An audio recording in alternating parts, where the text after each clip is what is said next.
The year was 2137. Humanity had spread beyond Earth to Mars and several moons of Jupiter and Saturn. The United Earth Government, formed after decades of international cooperation, had created a fragile peace among nations. People looked to the owl, stars with hope and curiosity, wondering if they were alone in the universe. They would not wonder much longer. On a quiet Tuesday morning in April, alarms blared across every space monitoring station in the solar system. Something big had just appeared near Neptune's orbit. Commander Patricia Miller was eating breakfast in the UEG Defense Force headquarters in Colorado when her comm unit buzzed. She grabbed it and frowned at the message. Within minutes, she was running down the hallway toward the command center. "What do we have?" she asked as she entered the room filled with glowing screens and worried faces. Captain Roy Evans turned to her, his face pale. "Ma'am, it just appeared. No warning, no readings. Of approach, it's like it stepped out of nowhere." On the main screen, a massive object moved steadily toward Earth. It was shaped like a flattened diamond with a surface that seemed to shimmer with an inner light. It was bigger than any ship humans had ever built, bigger than most cities. "Have they made contact?" Patricia asked, her mind racing through defense protocols. "No, ma'am, they're just coming." Patricia pressed a button on the command console. "This is Commander Miller. I need the President and the Joint Chiefs immediately. We have a code black." Within hours, the massive ship had moved past Mars and was approaching Earth's orbit. By then, it was visible in the sky as a bright new star that didn't belong. People worldwide pointed at it, recorded it, and shared their footage. Some panicked. Some prayed. Most just wondered. President Alan Gibbs addressed the world from the UEG headquarters in Geneva. His weathered face looked tired but determined on screens around the planet. "Citizens of Earth, we have confirmed the presence of an extraterrestrial vessel in our solar system. We do not yet know their intentions, but I assure you that every precaution is being taken. Stay calm. Stay informed. We will face this moment, together, as one human family." As he finished speaking, every electronic device on Earth received the same message at once. Strange symbols flashed on screens, followed by words in perfect English. "We are the Galactic Imperial Consortium. We come with authority. Prepare your leaders to receive us." Dr. Frank Nelson was pulled from his university office where he had been teaching xenolinguistics, a field that had been mostly theoretical until now. As Earth's foremost expert on potential alien communication, he was rushed to Geneva on a hypersonic jet. "How did they learn our language so quickly, President?" Gibbs asked as they sat in the crisis room. Frank shook his head. "They must have been watching us for some time, studying our broadcasts, our internet. That's concerning." The alien ship had settled into orbit, and soon a smaller vessel descended toward the massive UEG plaza in Geneva. Military units surrounded the area, but their weapons seemed small and primitive compared to what was coming. The landing craft was smooth and silent, with no visible engines or exhaust. It touched down gently on the plaza, and a door appeared in its seamless hull. 3 figures emerged. They were tall and slender, with skin that shifted colors like oil on water. They had 4 arms and walked with a strange grace that made them seem almost like they were floating. They wore no visible protection against Earth's atmosphere. The creature in front approached the human delegation. It spoke, its voice oddly musical. "I am High Envoy Zarthal of the Galactic Imperial Consortium. We rule 200 star systems across this arm of the galaxy. We have come to offer Earth our protection." President Gibbs stepped forward. At 62, he was no longer the young senator he once was, but he stood straight and proud. "I am President Alan Gibbs of the United Earth Government. We welcome peaceful contact with other civilizations." The alien made a gesture that might have been dismissive. "Yes. Your primitive society has done well to unite your single planet. It is the first step toward becoming a worthy addition to our empire." The meeting moved inside the UEG headquarters. Commander Miller stood behind the president, watching the aliens carefully. Something about them made her skin crawl. Not their appearance, but their attitude. They looked at humans the way someone might look at insects. Dr. Nelson sat nearby, recording and analyzing everything. The translator devices they had prepared weren't needed. The aliens spoke perfect English with accents that sounded vaguely British. Zarthal spread a holographic map of the galaxy across the conference table. Your solar system is here, on the edge of civilized space. The consortium has protected this region for 10,000 years. We offer you the same protection we provide to all developing worlds. And what would this protection involve? President Gibbs asked. Simple terms. You will provide an annual tribute of resources, primarily what you call rare earth metals. You will accept consortium authority over your space development, and you will host a permanent consortium presence on your world to oversee your progress. Kate Summers sat in a small room 2 floors below, watching the meeting through secured feeds.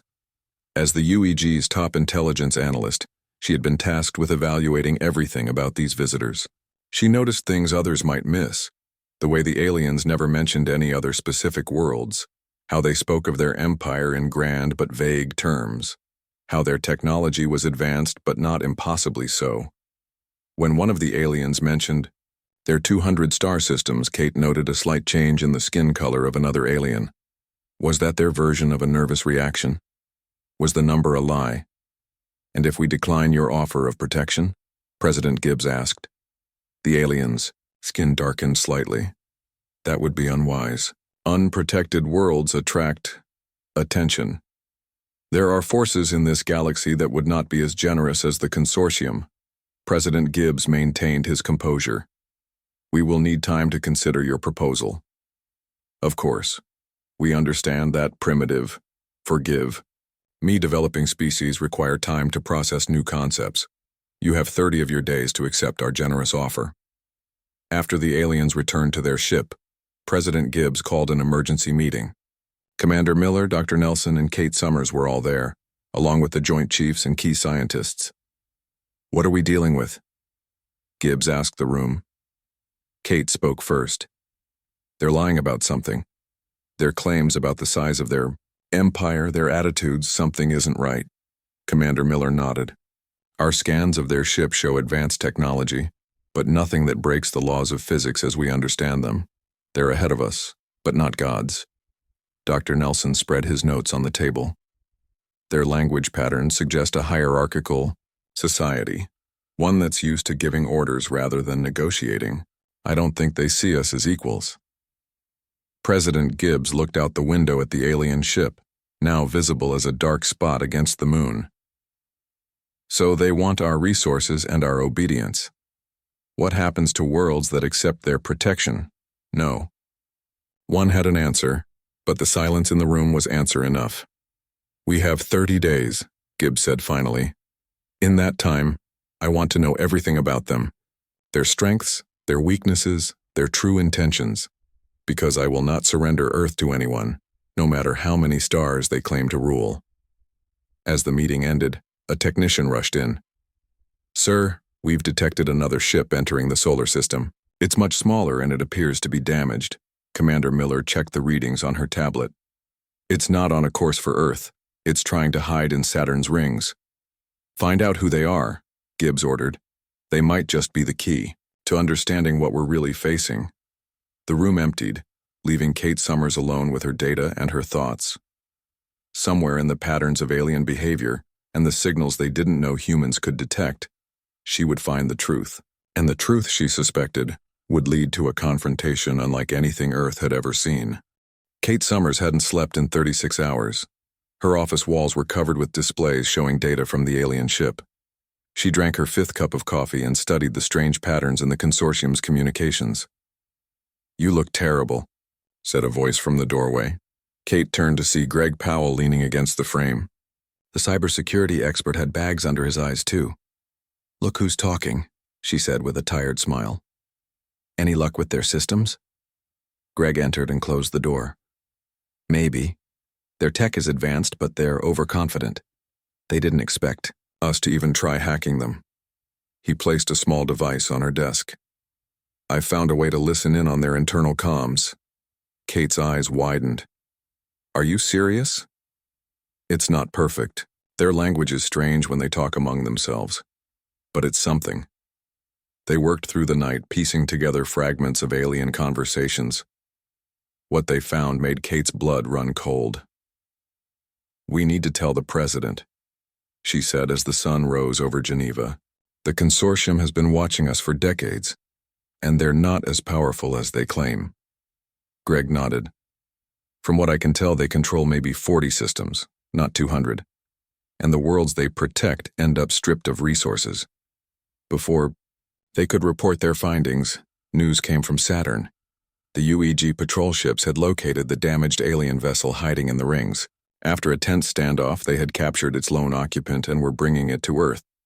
Commander Miller oversaw the security detail when the small transport landed at a secret UEG facility in the Arizona desert.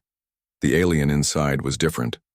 From the consortium representatives, smaller, with skin that was pale blue rather than shifting colors. Dr. Nelson approached cautiously. "Can you understand me?" he asked. The alien looked at him with large eyes that reminded Miller of a scared deer. "Yes," it said in halting English. "I am Vex Lore. I come to warn." President Gibbs arrived by helicopter an hour later. In a secure room deep underground, they listened to Vexalore's story. "My world was like yours," the alien said softly. "The consortium came with pretty words about protection. My leaders accepted." Its eyes darkened with memory. "Within 10 cycles, our forests were gone, our oceans poisoned. The consortium took everything of value." "Why are you telling us this?" Gibbs asked. "Because you can still say no." Vexalore pulled out a small crystal device. "I bring proof, and knowledge of their weaknesses." Kate and Greg joined the meeting, sharing what they had discovered from the consortium's communications. The picture became clearer. The Galactic Imperial Consortium was not an ancient, all-powerful empire, but a group of aggressive worlds that preyed on developing civilizations. "They scout planets for centuries before making contact," Kate explained. "They've been watching our TV and radio signals since we started broadcasting. That's how they learned our languages so quickly," Dr. Nelson realized. Greg pulled up technical data on a screen. "Their weapons and shields are advanced, but they have vulnerabilities. Their main ship's power system has fluctuation patterns we might be able to exploit." Commander Miller studied the diagrams. "If what Vexlore says is true, we'd need to coordinate a global defense like nothing we've ever attempted." President Gibbs stood by the window looking out at the desert. "We need more information. Dr. Nelson, work with Vexalore to translate all the data he's brought. Commander Miller, assess our military options. Kate, Greg, keep digging into their communications. We need to know exactly what we're facing." The next 2 weeks passed in a blur of activity. Dr. Nelson and Vexlore worked day and night, translating records from worlds the consortium had destroyed. The images were heartbreaking. Once beautiful planets reduced to barren wastelands. "They don't just take resources," Dr. Nelson reported to the president. "They take cultural artifacts, technology, anything of value. Worlds that resist are made examples of." Meanwhile, Commander Miller worked with military leaders from around the world. "Their shields are strongest at these points," she explained during a secure video conference. "But Vexlore has shown us gaps in their defenses. If we coordinate our attacks here and here, we might stand a chance." Greg made another breakthrough on day 20 of the 30-day deadline. "They've already started," he told Kate, his face grim. "I've detected their code in our global communication networks. They're laying groundwork to take control of our systems." Kate immediately took this information to President Gibbs, who called an emergency session of the UEG Council. Representatives from every major region on Earth gathered in the secure chamber. "The evidence is clear," Gibbs said, standing before them. "The consortium doesn't offer protection. They offer slow destruction. And they've already begun infiltrating our systems." The African Union representative spoke up. "But their technology is far beyond ours. How can we hope to resist?" Kate stepped forward. "They're not as advanced as they want us to believe. Much of their tech was stolen from worlds they conquered. And thanks to Vexlore, we know their weaknesses. Commander Miller presented military simulations showing Earth's chances against the consortium forces. "It won't be easy," she admitted, "but we're not helpless." The council debated long into the night. Some argued for negotiation, hoping to get better terms. Others suggested pretending to accept while building defenses secretly. As dawn broke, President Gibbs called for silence. "We've heard all views. Now we must decide. Do we surrender our planet's future, or do we fight for it?" The vote was unanimous. Earth would not only reject the consortium's offer, it would ban them entirely from the solar system. The next 5 days were a whirlwind of preparation. Using Vexilor's knowledge, Earth scientists worked to enhance existing defense systems. Military forces worldwide moved into position. Civilians were briefed on emergency protocols. Kate and Greg worked with a team to develop a counter-intrusion program to push the consortium out of Earth's networks. "It's like antibodies fighting an infection," Greg explained as they tested. "Today we need to purge them from our systems before we make our stand."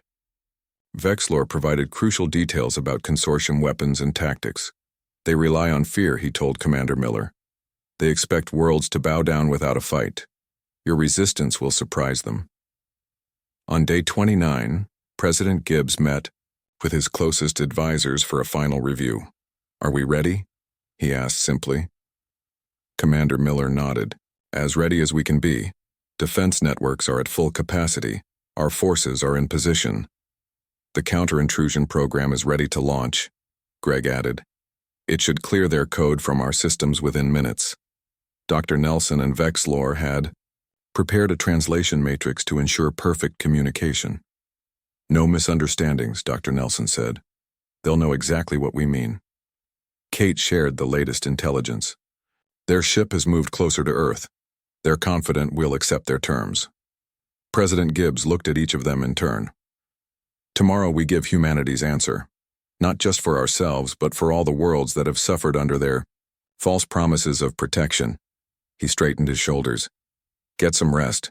Tomorrow will be a day remembered in history, one way or another." As they left the meeting, Kate noticed Vexilor looking up at the night sky. The alien's eyes reflected the stars. "Do you think we can win?" she asked quietly. Vexilor turned to her. "My people didn't fight until it was too late. You still have a chance." A gesture that might have been a smile crossed his blue features. "And you humans are remarkably stubborn." Kate smiled back. "That we are." Above them, barely visible against the night sky, the consortium ship waited for Earth's surrender. They would have quite a surprise coming tomorrow. The morning of day 30 dawned clear and bright. In cities around the world, people looked up at the alien ship visible in the daytime sky. Many prayed. Some said goodbye to loved ones. All waited. At exactly noon Geneva time, President Gibbs stood before a global audience. He wore a simple dark suit with the UEG pin on his lapel. His face showed no fear, only determination. "Citizens of Earth, today we give our answer to the Galactic Imperial Consortium." He paused, his eyes steady. "Throughout human history, we have faced those who would take what is not theirs, who would rule through fear rather than respect. Today we face such a threat from beyond our world." Screens around him showed images from Vexilor's records. Beautiful planets reduced to wastelands after years under consortium protection. "We have learned the truth about the consortium's offers. We have seen the fate of worlds that accepted their terms." Gibbs straightened his shoulders. "Humanity's answer is clear. Not only do we reject their offer, but we also formally ban the Galactic Imperial Consortium from Earth and our entire solar system." In the control room below, Commander Miller watched as Kate and Greg activated their counter-intrusion program. Across the globe, consortium code was being purged from Earth's networks. President Gibbs continued, his voice growing stronger. "To the consortium, I say this: you are not welcome here. Earth is not yours to claim. Our resources are not yours to take, and our future is not yours to decide. You have 48 hours to leave our solar system. Permanently." The transmission ended. For a moment, silence hung in the air. Then the consortium ship began to glow. Small craft launched from its sides, moving toward Earth. "They're coming," Commander Miller said, already moving toward the door. "Battle stations." In orbit, Earth's defense platforms activated. They weren't as advanced as the alien weapons, but they had been enhanced with Vexlor's knowledge. They might stand a chance. High Envoy Zarthal's face appeared on screens in the command center. His skin flushed, dark with anger. "This is unprecedented," the alien said, voice cold with rage. "No world has ever dared to reject the consortium's generous offer." "Your primitive species clearly doesn't understand the position you're in." President Gibbs stood firm. "We understand perfectly, Envoy. We've seen what happens to worlds under your protection. We choose to stand free." "Then you choose extinction," Zarthal snapped. The transmission cut off. The first attack came swiftly. Scout ships targeted communication satellites and defense platforms. Explosions lit up the sky as humanity faced its first interstellar battle. Commander Miller led Earth's aerospace forces from her command ship in low orbit. "Pattern Delta," she ordered. "Draw them away from population centers." Earth fighters engaged the alien craft. They were outmatched in technology but made up for it with bold tactics and determination. For every Earth ship lost, they managed to damage or destroy a consortium vessel. On the ground, Greg worked frantically at his console. "They're trying to get back into our systems," he told Kate. "Different approach this time." "Can you stop them?" she asked, watching warning lights flash across his screens. He grinned, despite the sweat on his forehead. "They think we're primitive, remember? Let's show them what Earth hackers can do." Greg launched a virus of his own design, targeting the command systems of the smaller consortium ships. One by one, several enemy vessels began to drift. Their systems confused by human code they never expected to encounter. The battle raged for hours. The consortium had superior technology, but they had underestimated humanity's resolve, and they hadn't expected Earth to know their weaknesses. President Gibbs remained in the command center, refusing evacuation. "I stay with my people," he said, simply when his security team tried to move him. Reports came in from around the world. Shanghai had been hit by energy weapons, but its defenses held. Rio had driven off 3 attack ships.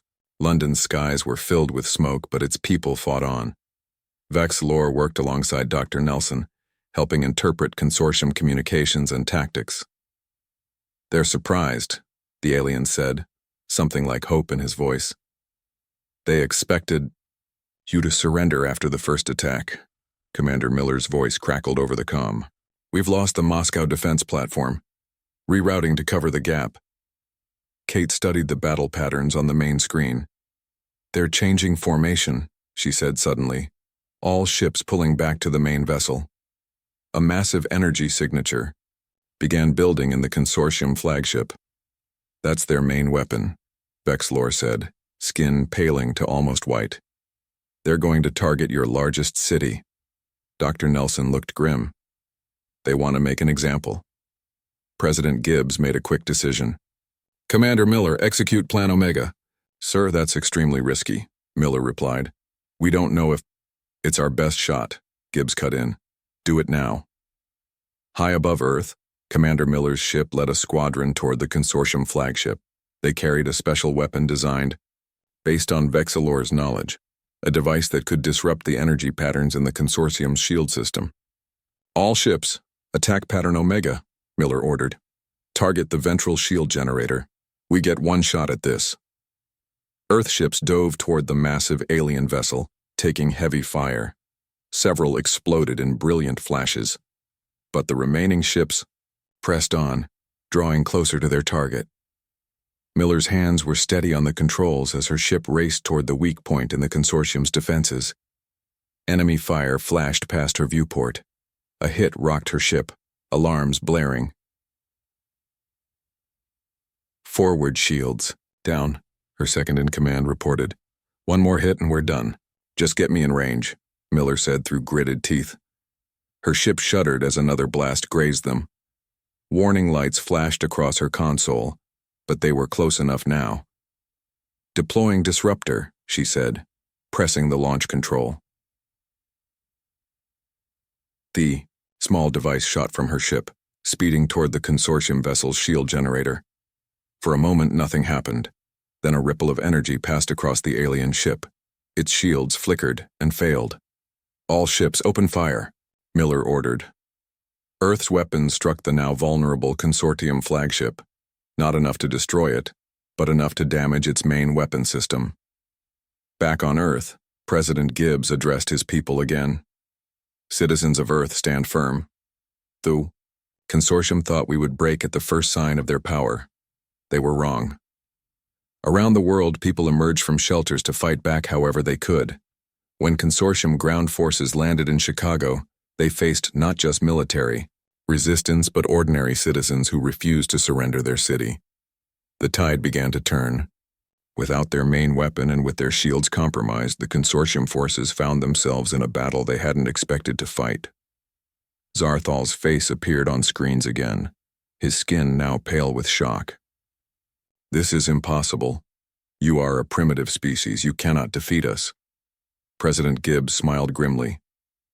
Perhaps you should reconsider your definition of primitive, envoy.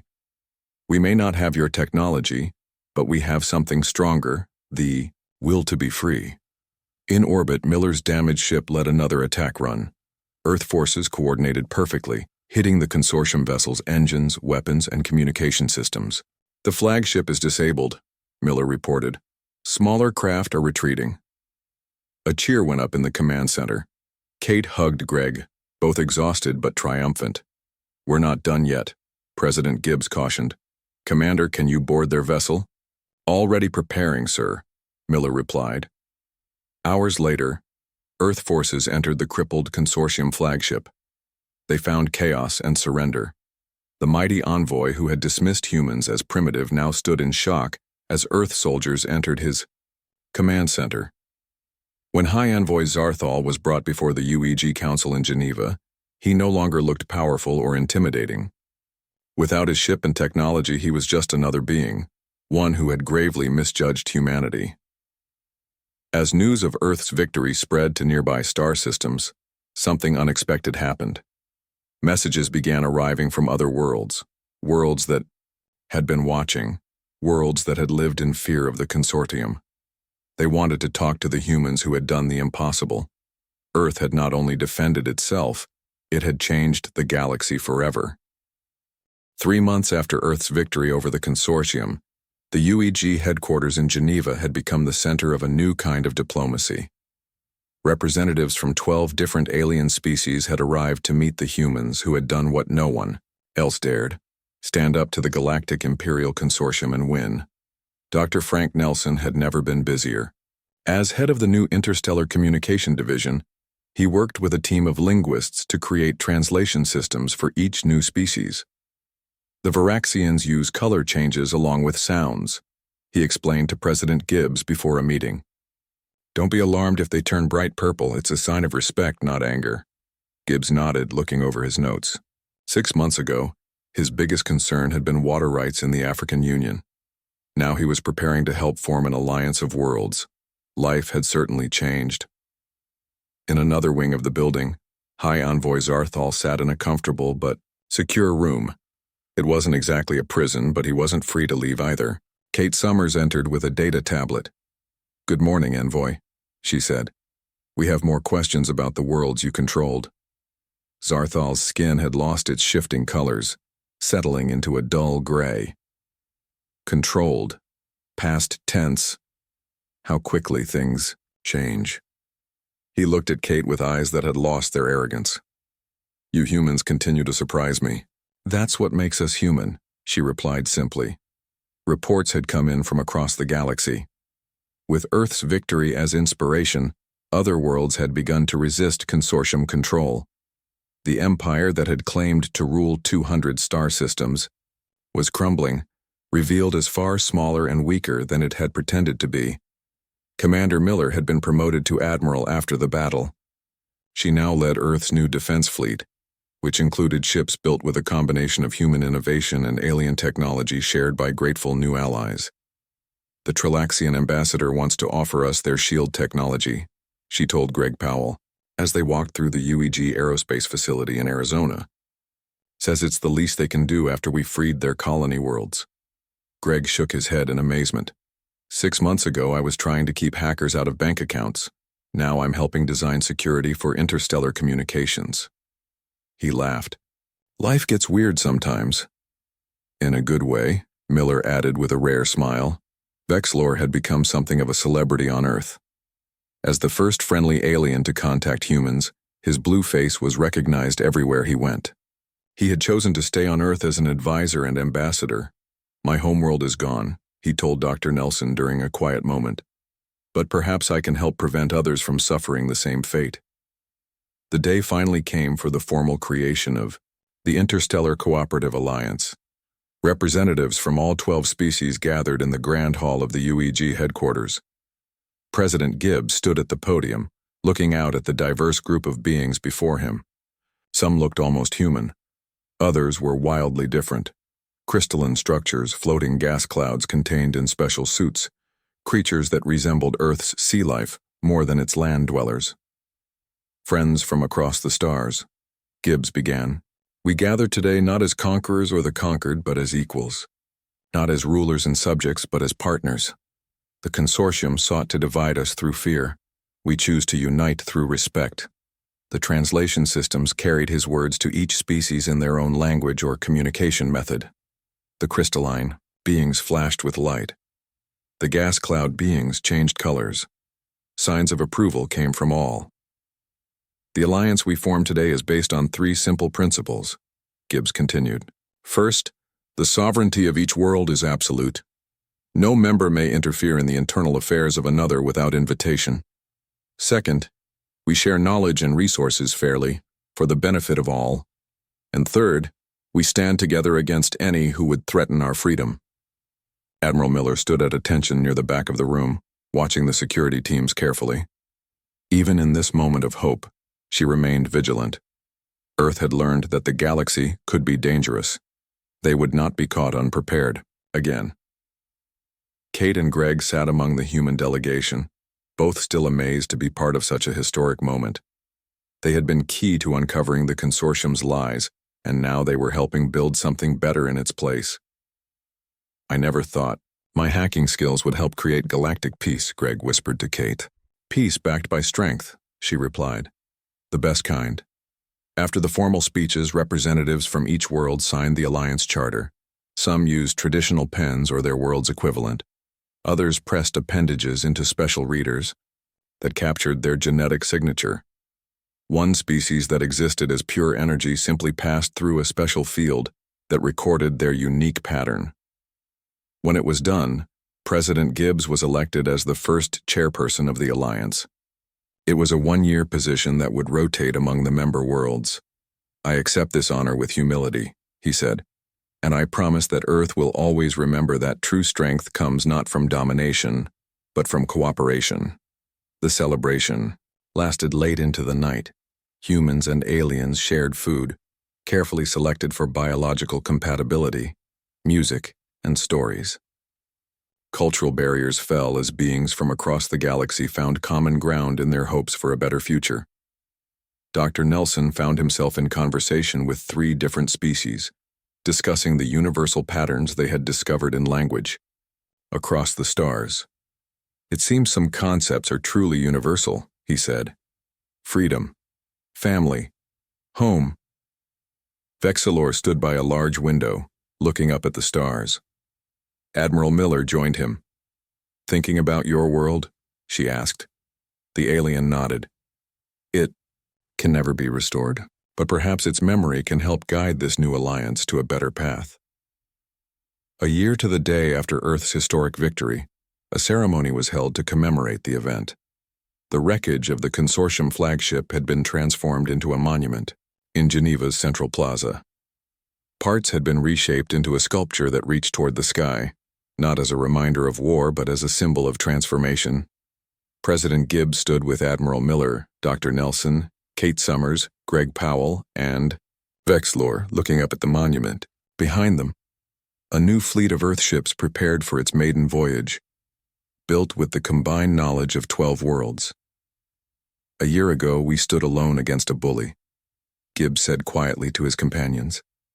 Today, we stand with friends from across the galaxy. Vexlor's skin brightened to a deep blue of contentment. The consortium thought your planet was primitive because you had only recently reached space. They did not understand that the true measure of advancement is not technology, but wisdom. Admiral Miller smiled. They also didn't know that humans are very, very stubborn when told what to do. They all laughed at that, the sound of different species finding joy together. Far above, the stars gleamed in the night sky. But they no longer seemed distant and unreachable. They were now neighbors in a friendly galaxy, thanks to a small blue planet that had dared to say, "You are not welcome here."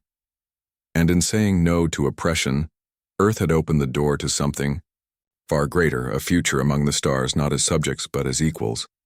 The end.